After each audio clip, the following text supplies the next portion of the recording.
Bismillahirrahmanirrahim. Assalamualaikum warahmatullahi wabarakatuh. Selamat malam teman-teman, kembali di podcast horor sendirian. Dan jadi malam ini ada sebuah cerita, sebuah kisah. Kisah ini ditulis dan dibagikan oleh seorang kreator Twitter bernama Omah Suwung.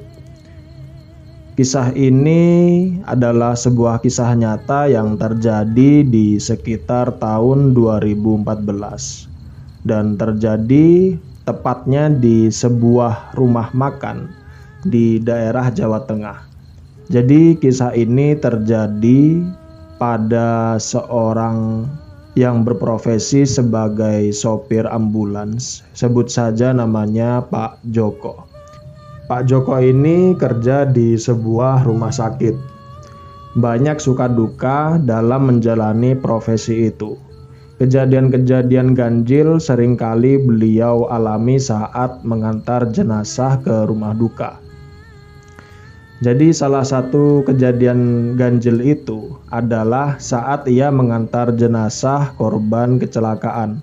Saat itu jam 4 sore, Pak Joko ini mendapat tugas mengantar jenazah seorang laki-laki. Laki-laki ini adalah seorang korban tabrak lari dan diantarkan ke kota Jepara. Pak Joko saat itu bertolak dari sebuah rumah sakit di Yogyakarta bersama temannya namanya Adit. Sore itu hujan rintik membasahi jalanan. Pak Joko yang sedang ngopi di angkringan depan rumah sakit mendadak mendapat telepon. Pak Joko, nanti jam 4 sore bisa nggak antar jenazah ke Jepara? Pak Imron ini katanya izin kerja gak masuk, sakit katanya. Oh ya bisa Pak, tapi ada temennya kan? Ini biar saya ada temennya ngobrol biar gak ngantuk gitu, kata Pak Joko dengan terkekeh. Maklum saja, soalnya Pak Joko ini saat itu sudah waktunya pulang kerja. Cukup melelahkan, tapi beliau terpaksa lembur setelah mendapat telepon itu. Singkat cerita, setelah semuanya siap, ambulan itu melaju pelan-pelan di tengah guyuran hujan deras sore itu. Hawa dingin menyeruak menusuk tulang. Jaket tebal yang dipakai oleh Pak Joko ini masih belum cukup untuk memberi kehangatan. Dan gak biasanya juga hawa dingin itu sore itu begitu menusuk. Sore itu hujan juga tidak kunjung reda. Pak Joko memperlambat laju kendaraannya karena akan sangat beresiko dengan kondisi jalan yang lumayan licin. Ditambah saat itu ada genangan air yang cukup menipu para pengguna jalan. Jadi apabila ada lubang itu tidak akan terlihat karena tergenang oleh air. Saat itu tiba-tiba Pak Joko merasa kayak mencium bau sesuatu. Ya, bau seperti bau kapur barus bercampur amis darah. Baunya begitu pekat dan membuat perutnya mual. Nah, saat itu Pak Joko melirik ke Adit. Ia tampak menyandarkan kepala setengah mengantuk. Ini Adit kayak nggak mencium bau ini, apa cuma perasaan saya saja ya, katanya dalam hati. Pak Joko berkali-kali berusaha membuang pikiran yang tidak-tidak itu. Dia menepisnya untuk pergi menjauh dari kepalanya. Tapi bau itu malah semakin lekat di hidungnya. Lalu Pak Joko itu membatin, jangan ganggu saya ini cuma menjalankan tugas buat ngantar jenazah kamu, kata Pak Joko. Dan singkat cerita, jam 5:15 sore itu Pak Joko singgah di sebuah rumah makan di daerah Kalasan. Hujan sore itu hanya menyisakan gerimis tipis. Ini situasi yang pas sekali untuk mampir mengisi perut dan sekedar melepas penat. Dit, ayo bangun, kita makan dulu, kata Pak Joko sambil membuka pintu mobil. Adit tampak membuka mata perlahan bermalas-malasan. Dia masih diam termenung di dalam mobil dan malas untuk beranjak dari tempat duduknya. Dan tiba-tiba dia seperti merasakan merinding di tengkuknya. Hembusan angin dingin menembus melalui celah-celah kecil di belakang kemudi. Loh, bau apa ini? Kok amis? Batin Adit saat itu. Adit tampak ketakutan, matanya melirik spion mobil. Ia menangkap seperti sepintas ada wajah orang lain. Saat itu mau teriak, lidahnya terasa keluh, dan tanpa pikir panjang ia segera membuka pintu dan berlari mencari Pak Joko yang kala itu sedang memesan menu makanan. "Kamu nih dari mana, Dit, kok lama? Tidur lagi tah?"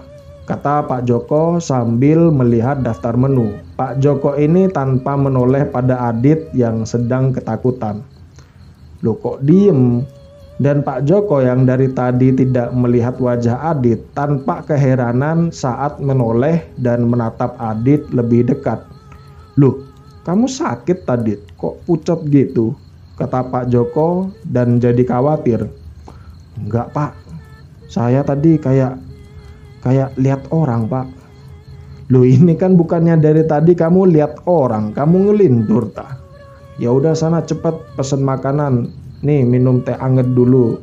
Mungkin kamu masuk angin kamu," kata Pak Joko sambil nyodorin teh anget ke Adit. Dan setelah semua menu yang mereka pesan terhidang, mereka segera menyantap dengan lahap. Lapar perut yang tidak dibohongi saat itu karena makanan itu ludes dalam hitungan menit. Rasanya begitu nikmat. Memang saat musim hujan seperti ini rasa lapar lebih cepat datang mendera. Singkat cerita, setelah selesai makan, Pak Joko dan Adit masih duduk santai sambil merokok dan minum kopi. Selang beberapa menit kemudian, "Ayo Dit, kita lanjut jalan aja." Pak Joko bergegas menuju kasir untuk membayar. "Habis berapa, Mbak? Ini jadi satu sama teman saya itu. Totalnya berapa?" Ini untuk menu 3 orang totalnya semua 125.000, Pak." "Loh, itu saya cuma berdua loh, Mbak. Kok jadi 3 orang sih?" Pak Joko keheranan saat itu. "Loh, tadi kan ada temennya Bapak ikut pesen makanan, tapi katanya minta dibungkus, mau dimakan di mobil katanya," kata kasir rumah makan itu.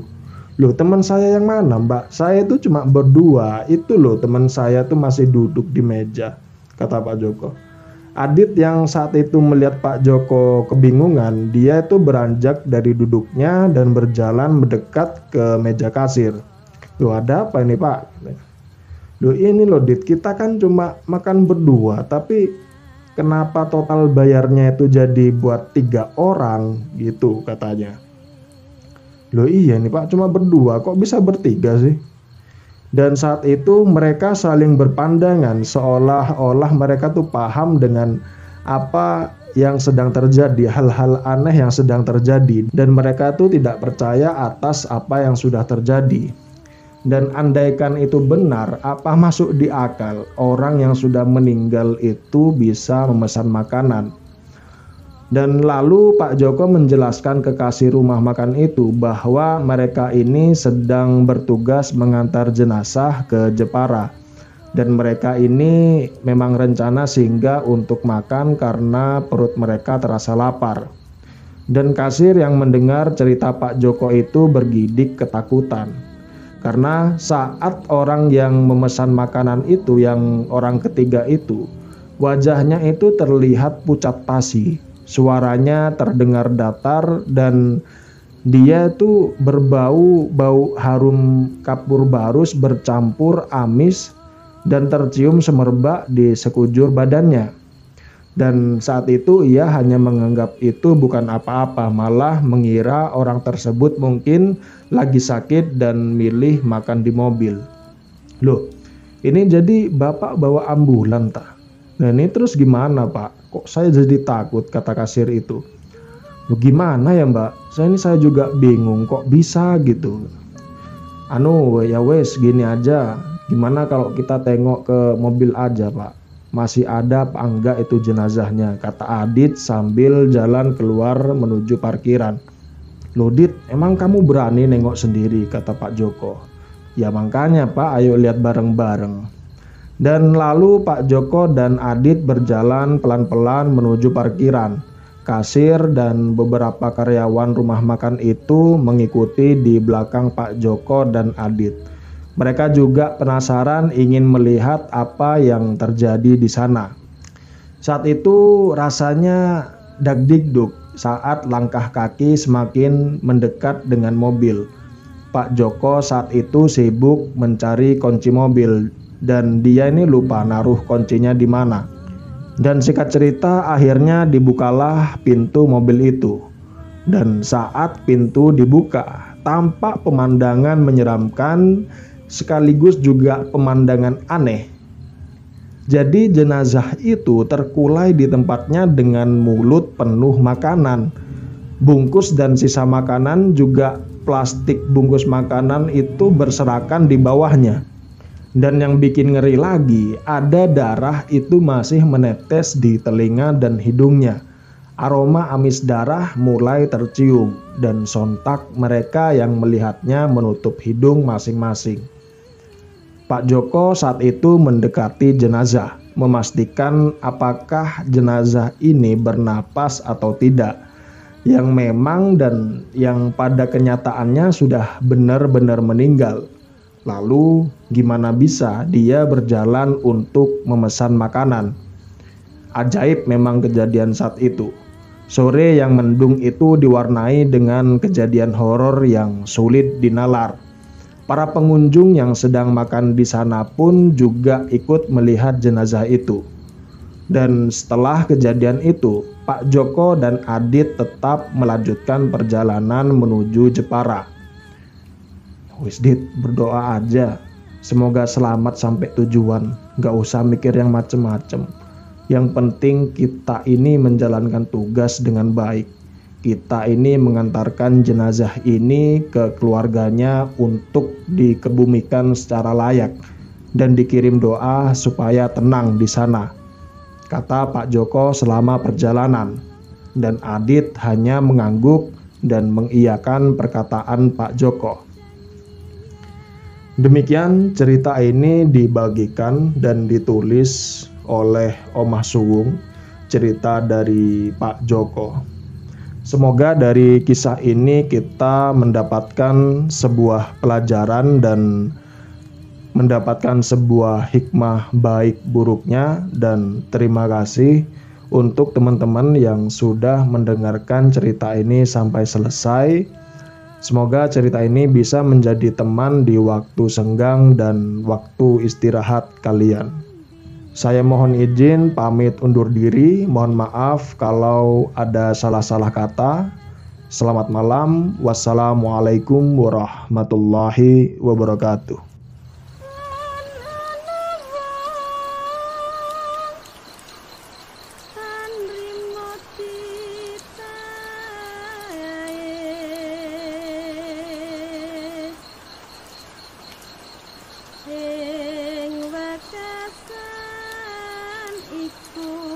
Dadi petik